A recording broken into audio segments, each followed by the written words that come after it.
What's good? We back with the Box Clinic and more. It's your boy CJ Goodfellow with a video request. Shout out to the Vince the Body Snatcher, man. We talking, some Anthony Joshua, and he shot me a question like, man, I hear nobody brought up, did Anthony Joshua take a lot of damage and damage himself versus Wladimir Klitschko, or did Klitschko damage him? And that was a good question because ever since the Wladimir Klitschko fight, man, Anthony Joshua's looked like cat and dog shit, man. Shit, maybe some bird shit mixed in there too.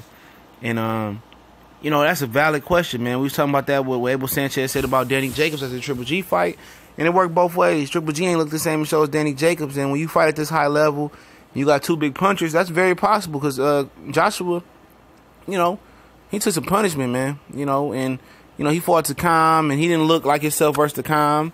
He didn't look like he had that soaring potential that he had during the Klitschko fight. I thought, with the Klitschko fight, even though Klitschko was old and coming off a loss in 18-month layoff, I thought he was going to, transcend, what he was at right now. I thought he had nowhere to go but up.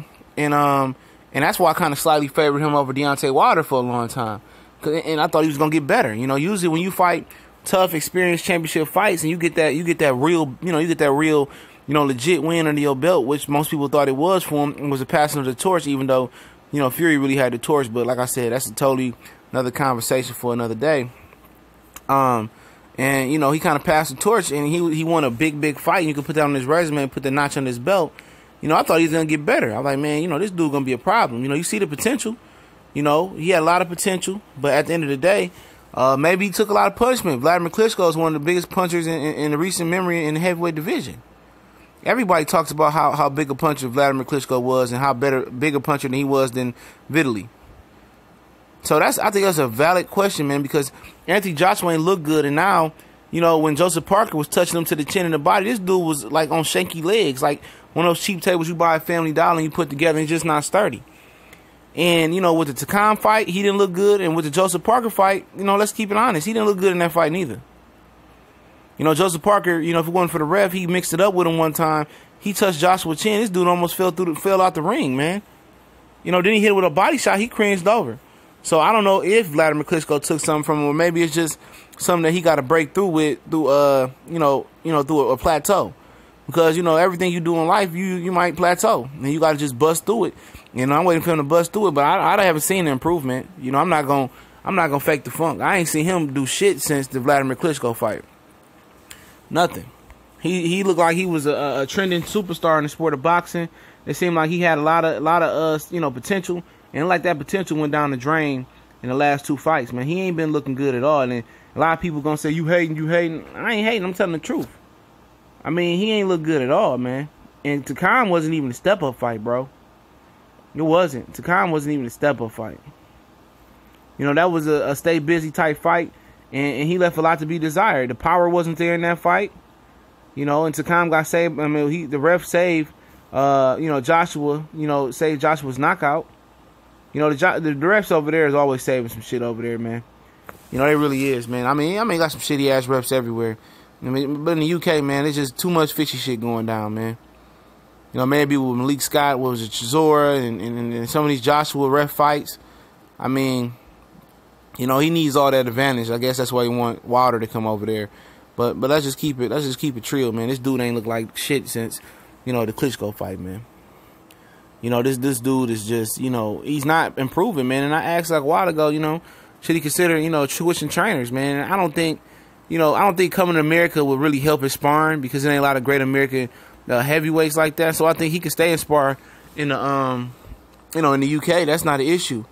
But, Rob McCracken's a good trainer. He had Carl Froch, but, he just ain't, he ain't improving. Why Deontay Wilder took him like 30-something fights, while 40 fights, 30-something fights, he started to improve. He's still improving. He's at that point. Anthony Joshua is probably just at that plateau point, but I think he might be a little bit of damaged goods, man, after fucking with Wladimir Klitschko, man. That was bombs away. That was bombs away. And I know people say, how can he be damaged goods when he made it and he knocked him out? But shit, after the fight, head probably was ringing a little bit, neck was a little sore. He took a lot of punches, man. Wladimir Klitschko is an absolute beast when it comes to punching power. He might not move those hands like that, but when he move them, they don't call him Dr. Steelhammer for nothing. And I think Anthony Joshua took some punishment, a lot of punishment in that fight. And I think he may not be the same fighter. You got fights like that where guys come out and they go to war and they just simply not the same fighter they was going in. No matter how young or how old they are, just sometimes you have those situations, man. And I think, the Wladimir Klitschko Anthony Joshua was one of those situations. I know obviously Wladimir Klitschko's out the game. He's been, contemplating a comeback from what I hear, but I doubt that'll happen. Well, Anthony Joshua, we'll see. Because, either he's gonna fight Povetkin, or Wilder, or wild card Big Baby. And I think for him, in his best sake, I think it's best to stay the fuck away from Wilder and Povetkin right now, man, till we figure out what's going on as far as with why he ain't improving and why he having these lackluster performances, man. Is it something in camp? I don't know. I know he dropped the weight, and then with the time and said he felt weak. Then he put the weight back on versus Joseph Parker. No, he cut the weight for Joseph Parker, man. And he didn't. He didn't look like spectacular. He didn't look faster. He didn't look strong. He looked worse. He really did look worse. And I understand why they not in a rush to put him in there with Deontay the Bronze Bomber Wilder, because he really ain't improving, man. He's not improving the last couple fights, but maybe that's just something they can figure out. I think Miller would probably, in his best interest, Miller will be in his best interest to fight right now, because he ain't a big puncher, and maybe they can work on some things and get him to stop slapping with that left hook. And his jab is pretty good, but outside his jab, he really ain't got shit no more. He was a good combination puncher in the Klitschko fight, but in the Joseph Parker fight, he couldn't just find that range. It seemed like he ain't punching as hard as he once was, and I don't know what the situation is. Like I said, neurologically, when you get popped in that head hard enough, your body kind of say, hey, slow that ass down, or you can't take that punishment no more. And that's why I side with Deontay Wilder at the point. I don't see the improvement. He not moving his head. His head is still in the middle. He making the same mistakes when I seen him fight Dylan White.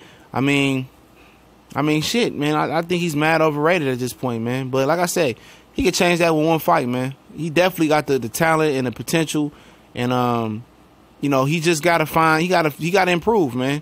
They gotta add some to his game. Especially some head movement. A little bit of head movement, or work on his foot angle so he ain't got to move his head. Work on a new offensive attack, because the offensive attack is very, very predictable, man. Same type of shit he do every day. He's so conscious of getting knocked out or getting knocked down and getting hurt. His hands always stay at home. He ain't gonna punch unless he in the safe zone or he feel he got to. But you know what it is. It's the Boxing Clinic and more. It's your boy CJ Goodfellow. Shout out to the homie Vince for the kind of the video request. But till we meet again, probably live stream later on today. Be on the lookout, hit the bell icon so you know when we upload it. We gonna